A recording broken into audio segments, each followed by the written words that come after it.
Ya, pada kesempatan kali ini kami dari kelompok 8 ingin memaparkan materi dalam mata kuliah Hukum Agraria, yaitu tentang tanah sebagai jaminan kredit. Anggota kami yang beranggotakan yaitu ada Abdurrahman Al-Hakam, Fajar Ahmad, dan Hanifatur Rahman. Maka kita masuk yaitu pokok pembahasan. Pertama adalah jaminan atas tanah yang diatur dalam UU PA. Yang kedua, pengaturan dan dasar hukum. Yang ketiga, pengertian hak tanggungan.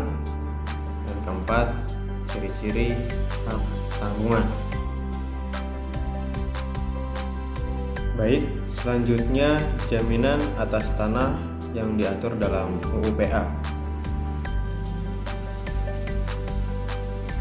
Hak jaminan atas tanah sebagai salah satu hak penguasaan atas tanah yang diberikan kepada kreditur dalam hubungan utang piutang tertentu, memberi kewenangan kepadanya untuk mengambil pelunasan piutangnya dari hasil penjualan tanah tertentu, kemudian ditunjuk sebagai jaminan, dan hak mendahului kredit-kredit yang lain jika terjadi cedera janji pada pihak kreditur. Kemudian, sebelum Undang-Undang Pokok Agraria atau UU PA berlaku pada tanggal 24 September 1960, yang merupakan hak jaminan atas tanah adalah yaitu hipotek. Hipotek sendiri yaitu tanah yang dibebaninya berstatus barat, dan kredit verban jika yang dijadikan jaminan tanah adalah hak adat. Dengan berlakunya UU PA, diakhiri kebinekaan di bidang hukum yang mengatur pertahanan dan diciptakan hukum tanah nasional yang tunggal. Ya, selanjutnya bukan hanya hukumnya yang dimodifikasikan, tetapi juga hak-hak penguasaan yang ada ditata kembali. Hak-hak atas tanah yang diatur oleh hukum tanah barat ataupun hukum tanah adat dikonvers menjadi salah satu hak atas tanah yang diatur dalam hukum tanah yang baru. Kemudian juga diciptakan penyatuan dalam lembaga hak jaminan atas tanah dengan diadakan lembaga hak jaminan atas tanah yang baru diberi nama hak tanggungan. Hipotek dan kredit verban tidak lagi menjadi sebagai lembaga hak jaminan atas tanah. Hipotek dan kredit verban sebagai hubungan hukum yang ada pada mulai berlakunya Undang-Undang Pokok Agraria diberlakukan atau dikonversikan menjadi hak tanggungan yang tetap membebani hak atas tanah yang dijadikan jaminan. Baik, selanjutnya ada pengaturan hak jaminan atas tanah dalam UU PA yang biasa disebut Undang-Undang Pokok Agraria. Undang-Undang Pokok Agraria telah menggariskan suatu ketentuan bahwa hak tanggungan yang dapat dibebankan pada hak milik, hak guna bangunan, dan hak guna usaha dalam pasal 25, 33, dan 39. Prinsip yang terkandung dalam pasal tersebut, yang pertama ada hak jaminan atas tanah di negara Indonesia diberi nama hak tanggungan, yaitu suatu bentuk lembaga jaminan baru untuk menghentikan berbagai lembaga jaminan yang ada menurut ketentuan yang berlaku. Yang kedua ada hak tanggungan, hanya dapat dibebankan pada hak milik. Dan yang ketiga ada hak tanggungan, akan diatur dengan suatu undang-undangnya tersendiri. Selanjutnya maksud jaminan kredit.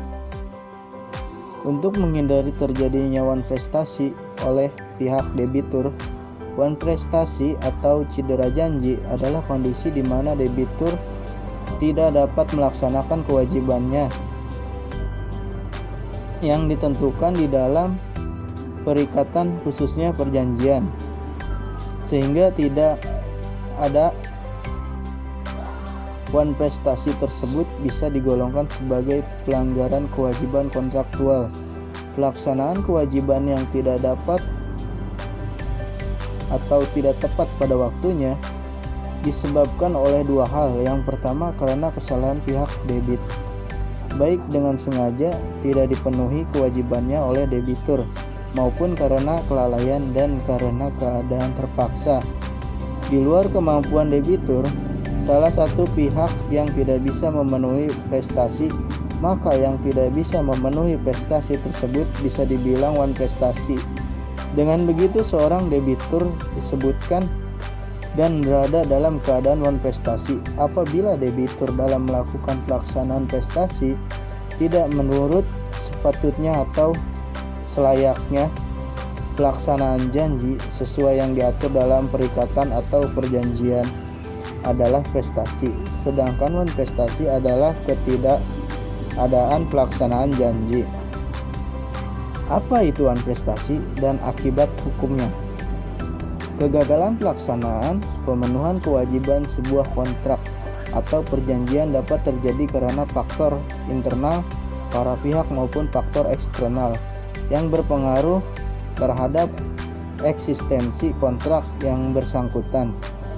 Salah satu faktor yang mengakibatkan gagalnya pelaksanaan pemenuhan kewajiban kontrak yaitu wan prestasi.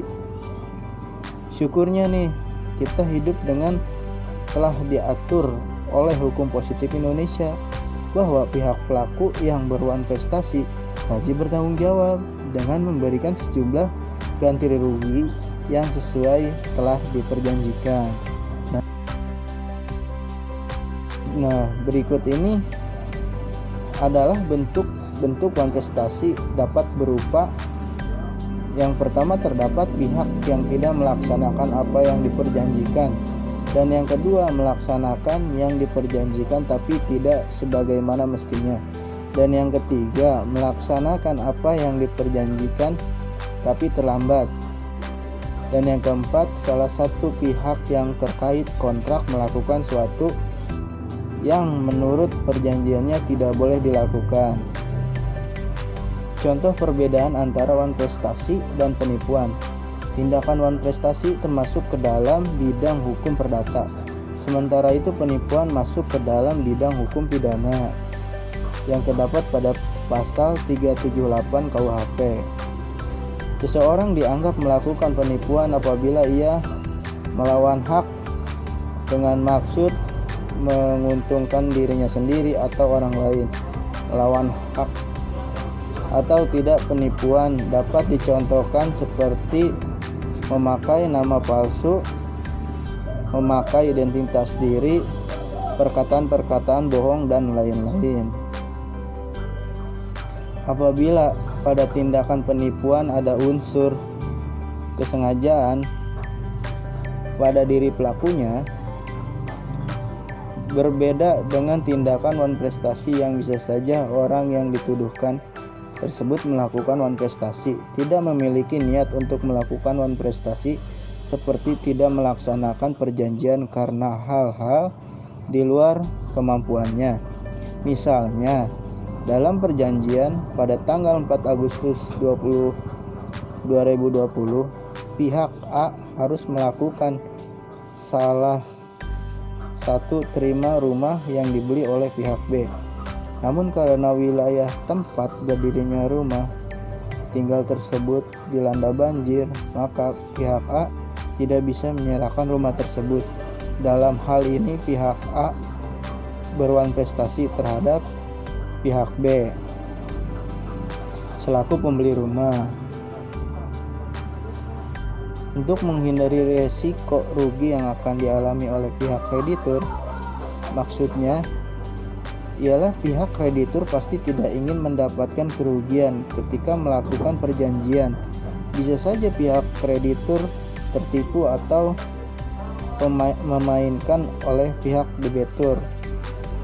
Kreditur tidak bertanggung jawab atas segala risiko-risiko dalam bentuk apapun, karena dengan pemilihan atau penerimaan, penggunaan, dan barang yang dibeli, debitur dari penjual antara lain akan tetapi tidak terbatas pada segala cacat, kerusakan mutu, serta cara kerja barang dan lain-lainnya, melainkan semua itu menjadi tanggung jawab dan risiko dari debitur, sehingga semua risiko apapun yang menimpa barang tidak dapat dijadikan alasan untuk menunda atau membebaskan debitur dari kewajibannya membayar jumlah terhutang sesuai dengan syarat dan ketentuan dalam perjanjian. Nah, contohnya nih, tanah sengketa, apakah pihak kreditur yang bertanggung jawab? Tentu tidak, pasti dari pihak debitur atau properti yang harus menyelesaikan permasalahan tersebut. Karena biasanya kita sebagai pembeli yang kredit inginnya membayar dan terima beres. Selanjutnya akan dilanjutkan oleh teman saya Abdurrahman Al-Haq. Tujuan jaminan kredit. Pertama, untuk memberikan hak dan kekuasaan kepada kreditur untuk mendapatkan pelunasan dengan benda jaminan bila mana debitur melakukan manifestasi atau cedera janji. Yang kedua, memberi dorongan kepada debitur agar betul-betul menjalankan usahanya yang dibiayai dengan kredit itu. Karena bila hal tersebut diabaikan, maka resikonya hak atas tanah yang dijaminkan akan hilang, serta betul-betul memenuhi ketentuan-ketentuan yang tercantum dalam perjanjian kredit. Selanjutnya ada pengertian hak tanggungan. Penjelasan atas Undang-Undang Nomor 4 Tahun 1996 tentang hak tanggungan atas tanah beserta benda-benda yang berkaitan dengan tanah disebutkan bahwa hak tanggungan adalah hak jaminan atas tanah untuk pelunasan utang tertentu yang memberikan kedudukan diutamakan kepada kreditor tertentu terhadap kreditor-kreditor lainnya. Berikutnya hak jaminan atas tanah yang diatur dalam UU PA dan perubahan-perubahannya akibat berlakunya Undang-Undang Nomor 4 Tahun 1996 tentang hak tanggungan atas tanah beserta benda-benda yang berkaitan dengan tanah. Hak jaminan atas tanah dalam hukum tanah nasional kita adalah hak tanggungan menggantikan hipotek dan creditor bank sebagai lembaga hak jaminan atas tanah yang lama dengan diundangkan dan disahkannya Undang-Undang Nomor 4 Tahun 1996 tentang hak tanggungan atas tanah beserta benda-benda yang berkaitan dengan tanah pada tanggal 9 April 1996. Maka hak tanggungan menjadi satu-satunya hak tanggungan. Hak jaminan lain yang pertama, memberikan kedudukan yang diutamakan atau mendahului kepada pemegangnya. Hal ini ditegaskan dalam pasal 1 angka 1 dan pasal 20 ayat 1. Apabila debitor cedera janji, maka kreditor memegang hak tanggungan berhak menjual tanah yang dibebani hak tanggungan tersebut melalui pelelangan umum dengan hak mendahului dan kreditor yang lain. Yang kedua, selalu mengikuti objek yang dijaminkan dalam tangan siapapun. Objek itu berada. Hal ini ditegaskan dalam pasal 7.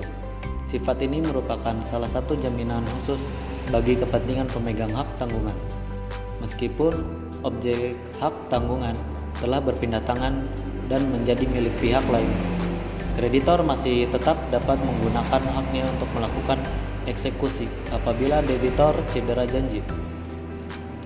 Yang ketiga, memenuhi asas spesialitas dan probabilitas sehingga dapat mengikuti pihak ketiga dan memberikan kepastian hukum bagi pihak yang berkepentingan. Dan yang terakhir, mudah dan pasti pelaksanaan eksekusinya. Dalam Undang-Undang Nomor 4 Tahun 1996, kreditur diberikan kemudahan dan kepastian dalam pelaksanaan eksekusi. Hal ini diatur dalam pasal 6. Apabila debitur cedera janji, maka kreditor tidak perlu menempuh cara gugatan perdata, biasa yang memakan waktu dan biaya besar. Kreditor pemegang hak tanggungan dapat menggunakan haknya untuk menjual objek hak tanggungan melalui pelelangan umum.